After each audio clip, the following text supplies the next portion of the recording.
Previously on All Africa.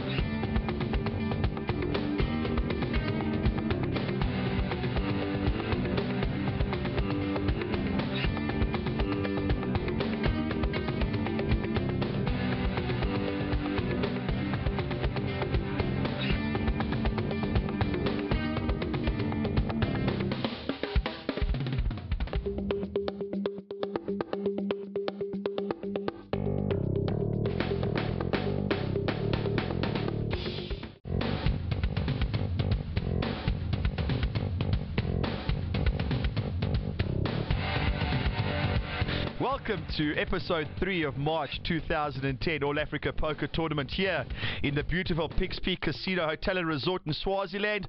With me, Caitlin Fox.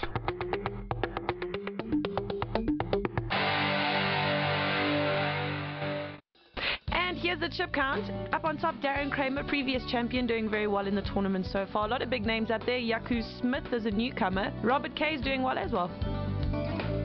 Right, so that was your chip count for the feature table. Here your chip count in the tournament. Out in front, no less than legend Raymond Rami. Behind him, Mark Liffman. And various big names. Kramer, Brouwer, Winterstein, Zakem. All been there, done that before. Straight into the first hand on the feature table here in Swaziland. The magnificent view from the top of our fantastic poker room. The blinds are 800 and 1600 with a 200 ante, so it's deep into the tournament now. The blinds are getting quite expensive. The antes and the blinds will be in the thousands now, Caitlin, so it's going to get quite juicy with the action. Tony Silva. I have to say those are very interesting sunglasses that Tony Silva's wearing.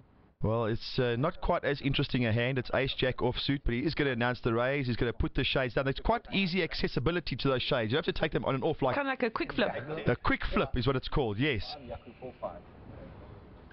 And around to Jaco Storm, who in the first hand in this episode will pick up my little baby girls of 2 black sixes. So Jaco's got the normal shades on, a pair of the raving shades I like to call them. He'll keep Tony Silva honest here, but he actually re-raises him, Caitlin, which is an interesting play with a small pair. 6,000 to you, Tony. And Silva will come along. Cool. 2 players. They're both quite well-respected players, so is it a good move to re-raise with 6? Well, obviously it's because he flopped a 6, but under normal circumstances. Well, he's flopped the little baby girl to make 3 sixes, so he's interestingly going to bet straight into this hand here, hoping that Tony Silva has a big piece that he doesn't, and unfortunately without... The set. Yeah. We want to put money on it. I want you don't quite in my back pocket. You want it? Do you want to put money on it? No, no. No, I'll bet you 50 rand you don't. Oh! Jaco Storm wins the first hand of the episode with 3 sixes. I would have even have chosen even for 20. Welcome to episode 3 of March 2010 All Africa Poker Tournament in Swaziland. It's Friday afternoon. We have under 80 players. That we do. A lot of action has already been had, and we've got a lot of very big names at our feature table today, so I'm sure there's more to come. Well, yes, we've got the likes of Robert K, we've got Jaco Storm, we've got Darren Kramer, who's got a lot of chips. Very aggressive players. Look out the rest of the table. That they should. Let's get straight to the action at the feature table. So excited about the pig. Everyone wants a pig. Back to this table, Caitlin. Now we have quite an interesting table here as far as the poker playing prowess goes. You've got Darren Kramer, you've got Robert K, you've got Jaco Storm, Tony Silva. All 4 of these gentlemen are high action, highly aggressive players, so you should see some big pots being built here. Robert K proudly wearing the All Africa colours at the feature table. Raise. And he will announce raise, as I said. So in the first hand we saw Tony Silva versus Jaco Storm. In the second hand we see Robert K. So of my 4 challenges, 3 of them already been involved. 4-6 total. 4-6. Okay. A raise of 3,000. And Robert K, we don't quite know what he's got. Oh, there it appears. He's got the 10-7 of diamonds. He makes a nice juicy raise in position. All in. But Smith over the top with a pair of snowmen. So is that just bad timing for Rob K making a chance raise and getting called by a better hand? Yeah, I think it is. I think it's Robert K was just trying to pick up the antes and the blinds. Yeah, obviously he's in position. He's in what they call the hijack position. It's one before the cutoff. So he was just trying to pick up a cheap pot and get away with it, but now he's been re-popped. But unfortunately, it's such a cheap re-raise that he's actually had to make the call here, and he's not in desperate shape. I mean, as you can see, he's a 3-2 dog, but against a pair, you got to catch up. Now you can hear him in the background saying that he was hoping for ace king. Why would that be? Well, then he's got 2 live cards. Like I said, he's got 2 live cards against ace king, so you can hit the 10 or the 7 to make a pair. Now against a pair of 8s, he's only got effectively 1 overcard, which is only the 10. The 7's not going to help him, and he needs a 10 in the river. He hits the 7, but as I said, it's not going to help him. And deuces full of 8s will beat Rob K's deuces full of 7s. I think it's always nice for the players to see the more dangerous players get away. The stronger they are, the more they like them to go out. That's pretty much the reason they like to keep me around, Caitlin. They don't qualify me as dangerous. Be that as it may. Back to the feature table we are. A little A6 offsuit. That'll be chucked into the muck. Tony, don't fall too often. Silva will also go into the muck. Those glasses are really funky. I dig them. Anyway, Mayberg with a pair of 10s. And ace queen here. Who does the ace queen belong to? Would you rather be with the ace queen or 10s for you, Dave? You know, I hate ace queen. It's called the big chick. And big chicks don't do well in my book.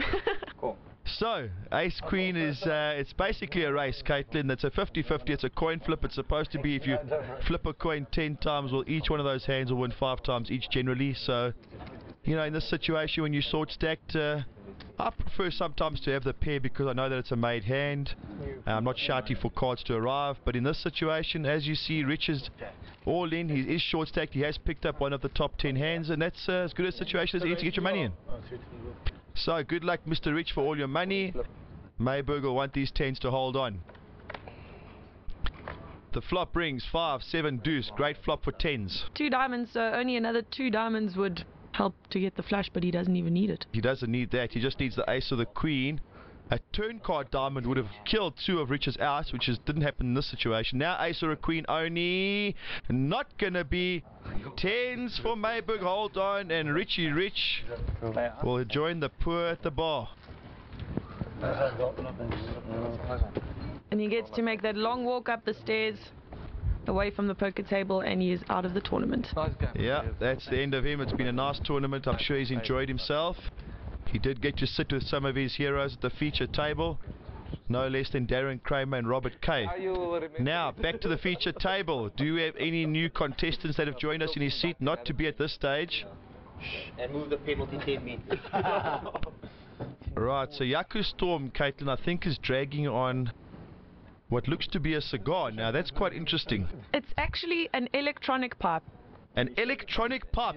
Kindly explain that, Caitlin. You sound to be like you're a professional in this field. I've actually seen it before, and I wondered about it myself, so I actually asked the question, and it is an electronic pipe. And you allowed these things in our feature room? You even allowed them on aeroplanes, apparently. Come on.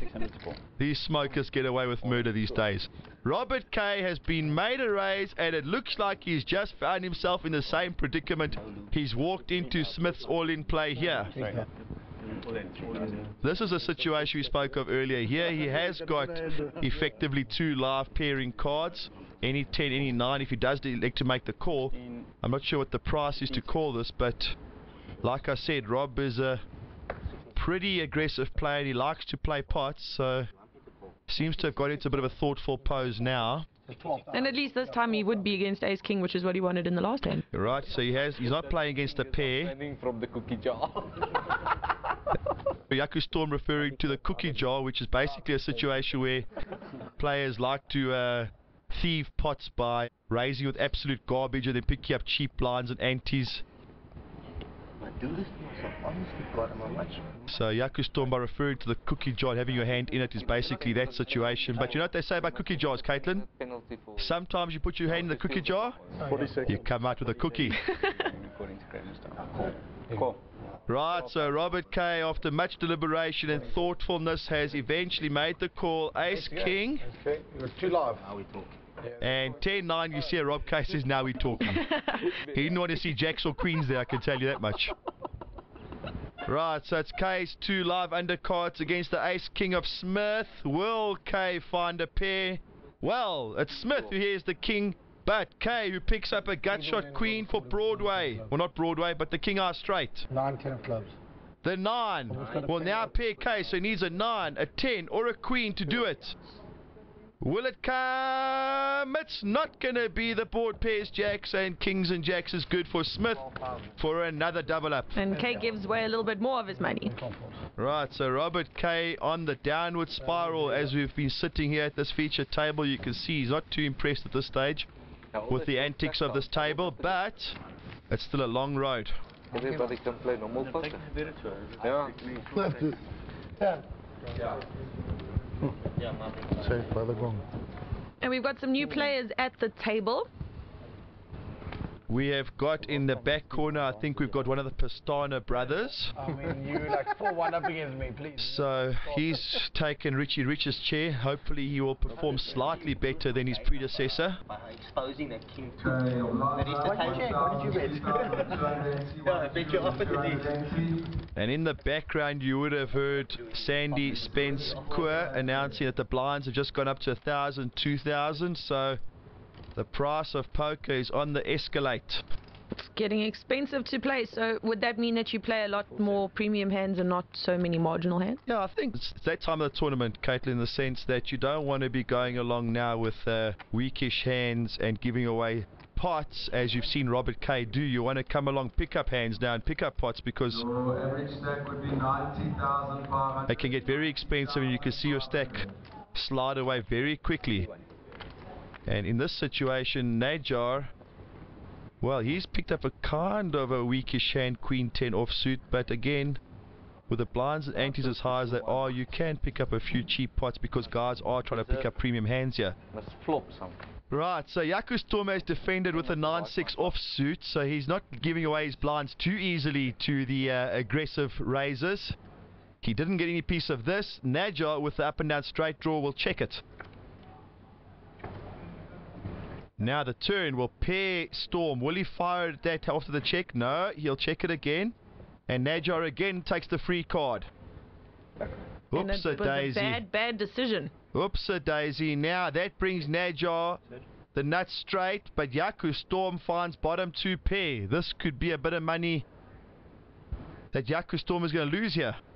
Now, when you think of the way that the hand was played out, that they both checked it all the way to the river, Jaco Storm would probably think that he's quite strong. Well, Jaco Storm, I think at this stage feels he's got the best hand, but 7.5. Call. he's only just elected to call. He didn't raise it because there is a flush and a straight out there. Him, sure. And Straight. Darren Kramer says straight. That's exactly what it is. And Jaco Storm gets very unlucky with running 2 pair. No giggle from him after this hand. I'm giggling slightly. Right, guys, lines up.